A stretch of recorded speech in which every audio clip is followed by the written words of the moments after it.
স্বাগত জানাচ্ছি যমুনা টেলিভিশনের নিয়মিত আয়োজন প্রবাসী বাংলাদেশে বিশ্বের বিভিন্ন প্রান্তে থাকা প্রবাসীদের খবরাখবর নিয়ে আপনাদের সাথে আছি আমি দেবাশিস রঞ্জন সরকার। নির্বাচনের পরে ঢাকা ওয়াশিংটন আস্থার সম্পর্ক আরও গভীর করতে চায় যুক্তরাষ্ট্র, আগ্রহী বাংলাদেশও, জানিয়েছেন প্রধানমন্ত্রীর বেসরকারি শিল্প ও বিনিয়োগ বিষয়ক উপদেষ্টা সালমান এফ রহমান। রাতে যুক্তরাষ্ট্রের সহকারী পররাষ্ট্রমন্ত্রী ডোনাল্ড লু প্রধানমন্ত্রীর বিনিয়োগ উপদেষ্টার বাসভবনের নৈশভোজে অংশ নেন। এ সময় অনানুষ্ঠানিক বৈঠকে আলোচনায় উঠে আসে জলবায়ু পরিবর্তন, বিদ্যুৎ খাত, রোহিঙ্গা সংকট ও শ্রমনীতির অগ্রগতির বিষয়গুলো। সফরের প্রথম দিনে ব্যস্ততম সময় পার করে সন্ধ্যায় প্রধানমন্ত্রীর বিনিয়োগ উপদেষ্টা সালমান এফ রহমানের বাসায় নৈশভোজে অংশ নেন সহকারী পররাষ্ট্রমন্ত্রী ডোনাল্ড লু। মার্কিন প্রতিনিধি দলের সাথে নৈশভোজে ছিলেন আইনমন্ত্রী আনিসুল হক, তথ্য প্রতিমন্ত্রী মোহাম্মদ আলী আরাফাত, বাণিজ্য প্রতিমন্ত্রী আহসানুল ইসলাম টিটু, পররাষ্ট্র সচিব মাসুদ বিন মোমেন ও সাবেক পররাষ্ট্র প্রতিমন্ত্রী শাহরিয়ার আলম। নৈশভোজ শেষে গণমাধ্যমে কথা বলেন প্রধানমন্ত্রীর বিনিয়োগ উপদেষ্টা। বলেন, বাংলাদেশের সাথে আস্থার সম্পর্ক বাড়াতে আগ্রহী যুক্তরাষ্ট্র।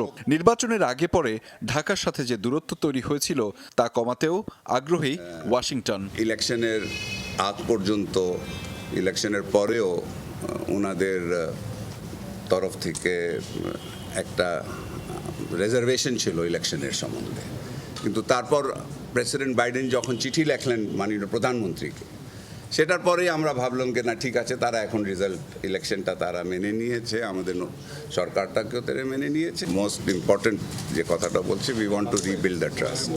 আমরা রেসিপ্রোকেট করেছি কি আমরা তাই চাই। র্যাবের উপর নিষেধাজ্ঞা প্রত্যাহার ও ভিসা নীতি এবং বঙ্গবন্ধুর খুনিদের ফেরত পাঠানো নিয়েও হয় আলোচনা। জলবায়ু পরিবর্তন, বিদ্যুৎ খাত, রোহিঙ্গা সংকট ও শ্রমনীতির অগ্রগতির বিষয়গুলো পায় অগ্রাধিকার।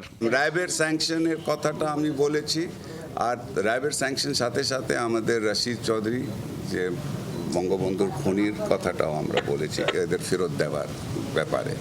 তো সেখানে সে বলছে কি দুটোই ইস্যু, র্যাব স্যাংশনও এবং খুনিটাকে ফেরত আনার ইস্যুটা তাদের জাস্টিস ডিপার্টমেন্টে এটা আছে।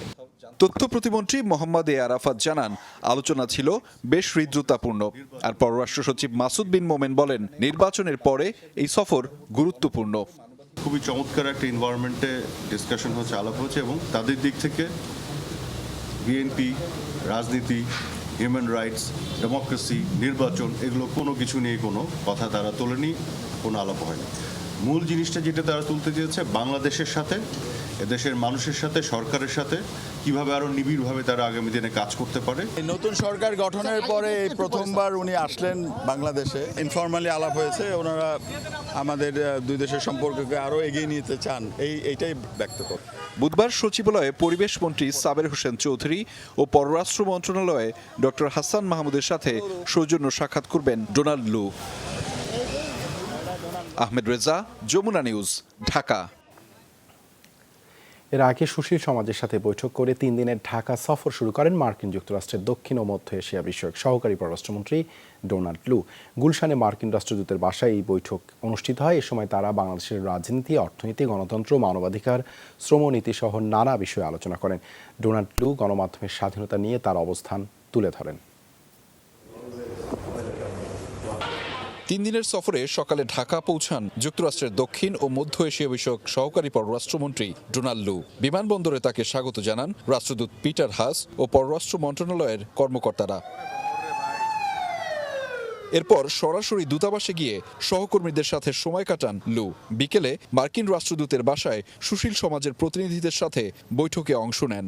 সেখানে ছিলেন ডেইলি স্টারের সম্পাদক মাহফুজা নাম, মানবাধিকার কর্মী নূর খান লিটন, শ্রম অধিকার কর্মী কল্পনা আক্তার, জলবায়ু কর্মী সোহানুর রহমান সহ অন্যান্যরা। বৈঠক শেষে গণমাধ্যমের সাথে কথা বলেননি মাহফুজা নাম ও নূর খান লিটন। তবে ফোনে কল্পনা আক্তার জানিয়েছেন, শ্রম আইন সংশোধনের সবশেষ পরিস্থিতি জানতে চেয়েছেন লু। এদিকে সোহানুর রহমান জানান, নির্বাচনের পর রাজনীতি, অর্থনীতি, মানবাধিকার পরিস্থিতি সহ বিভিন্ন বিষয়ে আলোচনা হয়েছে। এ সময় সুশীল সমাজের পক্ষ থেকে ফিলিস্তিনি গণহত্যার নিন্দা জানানো হয়। মূলত আলোচনা হয়েছে গণতন্ত্র, মানবাধিকার, আদিবাসী মানুষের অধিকার, শ্রমিক, এবং এই আলোচনার একটা বড় জায়গা ছিল জলবায়ু পরিবর্তন। এবং ওনার এই মিশনের 2টা প্রধান জায়গা ছিল, একটা হচ্ছে অর্থনৈতিক সম্পর্ক পুনরুদ্ধার, আর একটা জলবায়ু সম্পর্কে। বুধবার সকালে পররাষ্ট্রমন্ত্রী হাসান মাহমুদ এবং পরিবেশ মন্ত্রী সাবের হোসেন চৌধুরীর সাথে সৌজন্য সাক্ষাৎ করবেন Donald Lu. Ahmed Reza, Jamuna News, Dhaka. বাংলাদেশের অভ্যন্তরীণ রাজনৈতিক ইস্যুতে এখনও অবস্থান বদলায়নি যুক্তরাষ্ট্র। সোমবার নিয়মিত সংবাদ সম্মেলনে মন্তব্য করেন মার্কিন পররাষ্ট্র দপ্তরের মুখপাত্র ফেদান প্যাটেল। যুক্তরাষ্ট্রের দক্ষিণ ও মধ্য এশিয়া বিষয়ক পররাষ্ট্রমন্ত্রী ডোনাল্ড লু এর বাংলাদেশ সফর নিয়ে তাকে প্রশ্ন করা হয়। 17 মাসের মধ্যে তৃতীয়বার ঢাকা সফরের বিশেষ কোনো কারণ আছে কিনা তা জানতে চান সংবাদকর্মীরা। এবার রাজনৈতিক নেতাদের সাথে বৈঠকের শিডিউল না থাকা ইস্যুতেও জানতে চাওয়া হয়। জবাবে তিনি বলেন, অনেকগুলো বিষয়ের উপর নির্ভর করে তৈরি হয়েছে সফরসূচি। আলোচনা হবে দ্বিপাক্ষিক সম্পর্ক, জলবায়ু ও অর্থনৈতিক সহযোগিতার ইস্যুতে।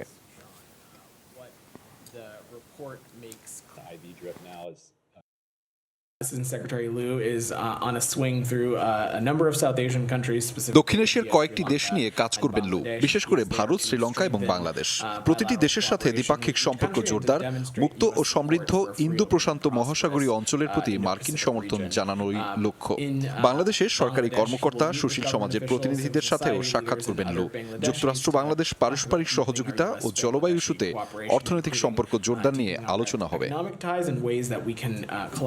দালাল আর মিডলম্যানদের দৌড়াতে মালয়েশিয়ার লেবার সোর্স কান্ট্রির সুবিধা নিতে পারছে না বাংলাদেশিরা।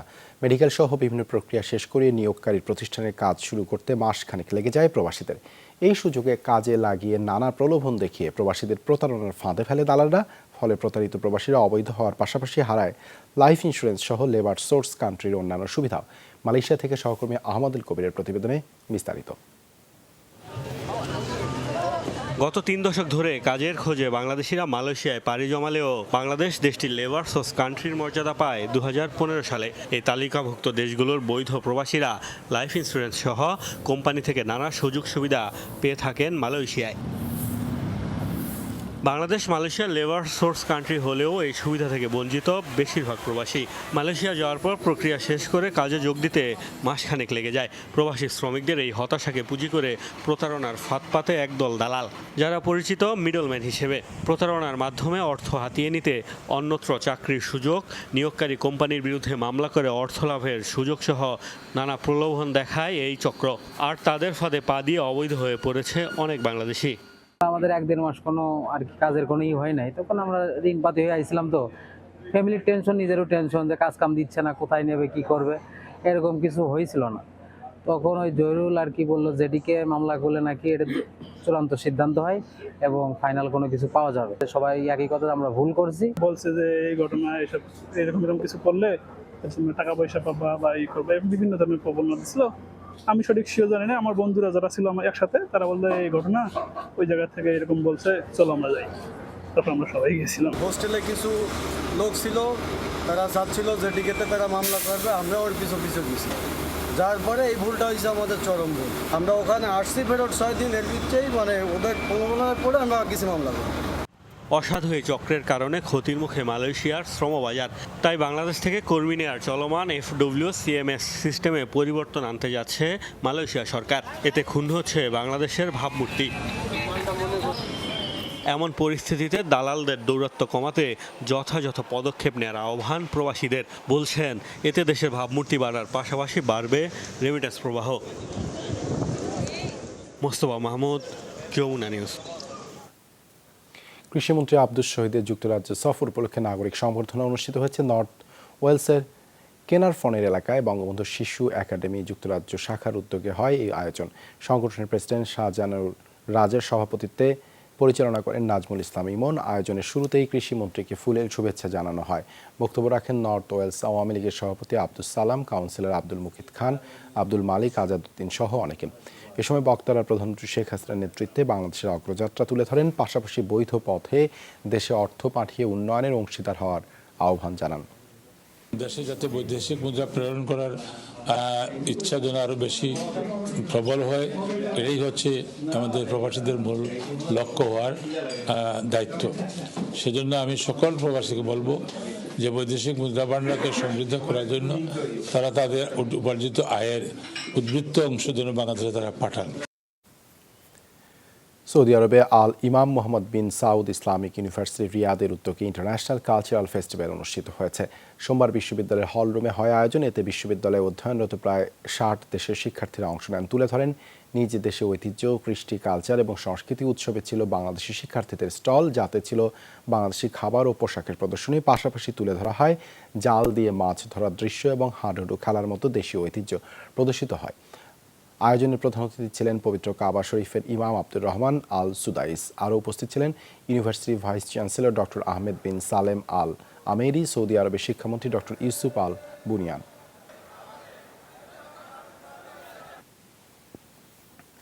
বাংলাদেশ প্রবাসী অধিকার পরিষদ লেবানন শাখার ৫ম প্রতিষ্ঠাবার্ষিকী উদযাপন করা হয়েছে। রোববার দেশটির দাওরা এলাকায় সিআইটি কলেজে হয় আয়োজন। এ সময় সংগঠনটির নেতাদের উপস্থিতিতে কাটা হয় কেক। সভাপতি ফিরোজ ডাকুয়ার সভাপতিত্বে আয়োজন সঞ্চালনা করেন শরীফ মিয়া। বক্তব্য রাখেন সংগঠনটির কেন্দ্রীয় কমিটির ত্রাণ ও দুর্যোগ বিষয়ক সম্পাদক রেজাউল করিম, লেবানন শাখার সাধারণ সম্পাদক সুমন হাওলাদার ও সাংগঠনিক সম্পাদক ফোরকান মিয়া। এ সময় প্রবাসীদের নানা সমস্যার কথা তুলে ধরেন বক্তারা। অবশেষে পরিবারের কাছে ফিরলেন জলদস্যুদের কবল থেকে মুক্ত 23 নাবিক। বিকেলে তাদের বহনকারী জাহাজ এমভি জাহাজ মনি 3 চট্টগ্রাম বন্দর জেটিতে ভিড়তেই তৈরি হয় আনন্দঘন পরিবেশ। প্রত্যাবর্তনের পর প্রিয়জনদের কাছে পেয়ে আবেগ আপ্লুত হয়ে পড়েন নাবিকরা। স্বজনদের চোখেও ছিল আনন্দ অশ্রু। নাবিকদের বরণ করে নেয় চট্টগ্রাম বন্দর ও জাহাজ মালিক পক্ষ। সকালে কুতুবদিয়া বহির্নগর থেকে 23 নাবিককে নিয়ে রওনা দেয়া এমবি জাহানমণি 3 জাহাজটি বিকাল 4টায় চট্টগ্রাম বন্দরের এনসিটি 1 জেটিতে নোঙর করতেই তৈরি হয় অন্যরকম এক আবহ। জেটিতে তখন অপেক্ষায় কারো মা বাবা, ভাই বোন, কারো স্ত্রী সন্তান। সঙ্গে এনেছেন জাতীয় পতাকা, ফুল, খাবার। চরম উদ্বেগ, উৎকণ্ঠা আর অনিশ্চয়তায় ভরা 63টি দিন পার করার পর অবশেষে জন্মভূমিতে পা রেখেই স্বজনদের কাছে পেয়ে আবেগ আপ্লুত নাবিকরা। এটা কি প্রকাশ করা যাবে? আই ডোন্ট থিংক যে প্রকাশ করা যাবে। আমরা এটার জন্য অপেক্ষা করতেছিলাম আর কি, এই দিনটার জন্য। এটা একটা খারাপ স্বপ্ন, যে স্বপ্নটা খুব দ্রুত শেষ হয়ে গেছে। আপনাদের দোয়া, কোম্পানির প্রচেষ্টা এবং আল্লাহর রহমত। বড় একটা বিপদ কাটিয়ে আমরা আমাদের পরিবারের কাছে ফিরছি, দেশবাসীর কাছে ফিরছি। আমাদের পরিবারের দোয়া ছিল এবং দেশবাসীর দোয়া ছিল। এই অনুভূতি আমি মনে করি কেউ ভাষায় প্রকাশ করতে পারবে না। ফিরতে পেরেছি দেশে, এখন অনেক খুশি। অতি দ্রুত আমরা পরিবারের কাছে ফেরত যাব। তখন আমরা কিন্তু চিন্তা করি না যে আসতে পারবো। আলহামদুলিল্লাহ, আল্লাহর অশেষ রহমত ছিল আর আপনাদের দোয়া ছিল। এই ফিলিংসটা বলে বোঝানো যাচ্ছে না। আমরা এই দিনটার জন্য মনে হয়েছে কখনো মিট করতে পারবো না, তো এখন যখন মিট করতেছি তখন খুশিটা অনেক বেশি। বিপদ সংকুল দীর্ঘ পথ পেরিয়ে প্রিয়জনের এমন প্রত্যাবর্তনে পরিবারের সদস্য ও স্বজনদের চোখে আনন্দাশ্রু। বলে বোঝানোর মতো সম্ভব না। আজকে খুবই ভালো লাগতেছে। আজকে আমি নোয়াখালী থেকে আসছি, খুব ভালো লাগতেছে আর কি। এই তো আর কিছু ভাষায় প্রকাশ করার মতো না। 2 মাসের ভিতরে যত টেনশন, চিন্তা, দুশ্চিন্তা ছিল সব শেষ। আল্লাহর কাছে অজ্ঞাত ফিরে আসুক, এটার কাছে এটাই শুধু প্রার্থনা করছে আল্লাহর কাছে, আর কিছু করবে না। আর ওকে পাওয়ার মধ্যে এটা একটা অন্যরকম আলাদা, বুঝাতে পারতেছি না। আমাদের সন্তানরা আমাদের কাছে ফিরে আসছে, এর থেকে বড় আনন্দের কি হতে পারে? সবসময় কল্পনা করতাম, স্বপ্ন দেখতাম, সেটা এখন বাস্তবায়িত পরিণত। জেটিতে সংক্ষিপ্ত অনুষ্ঠানে নাবিকদের বরণ করে নেন চট্টগ্রাম বন্দর এবং জাহাজ মালিক পক্ষ, কেএসআরএম গ্রুপের কর্মকর্তারা। চমৎকার একটা পরিবেশ, সবাই খুবই আনন্দিত, সবার মধ্যে আবেগও কাজ করছে, ভালোবাসা কাজ করছে, সব মিলে কিন্তু খুব ভালো লাগছে। ওদেরকে তো ধরার আমার কোনো উপায় নাই, কারণ ওরা কোনো সরকারের অধীনে না, সম্পূর্ণ একটা আলাদা একটা এন্টিটি। এটাই ছিল আমাদের সবচেয়ে বড় চ্যালেঞ্জ। গত 12 মার্চ 23 নাবিক সহ এমবি আবদুল্লাহ জাহাজটি সোমালীয় জলদস্যুদের কবলে পড়ে। 32 দিন পর 13 এপ্রিল মুক্তিপণ দিয়ে ছাড়া পেয়ে দুবাই হয়ে সোমবার কুতুবদিয়া, এর একদিন পর মঙ্গলবার ঘরে ফিরলেন ঘরের ছেলেরা। অবসান হলো দীর্ঘ প্রতীক্ষার। জামশেদ চৌধুরী, যমুনা নিউজ, চট্টগ্রাম। এই ছিল প্রবাসী বাংলাদেশে এতক্ষণ সাথে থাকার জন্য ধন্যবাদ সবাইকে।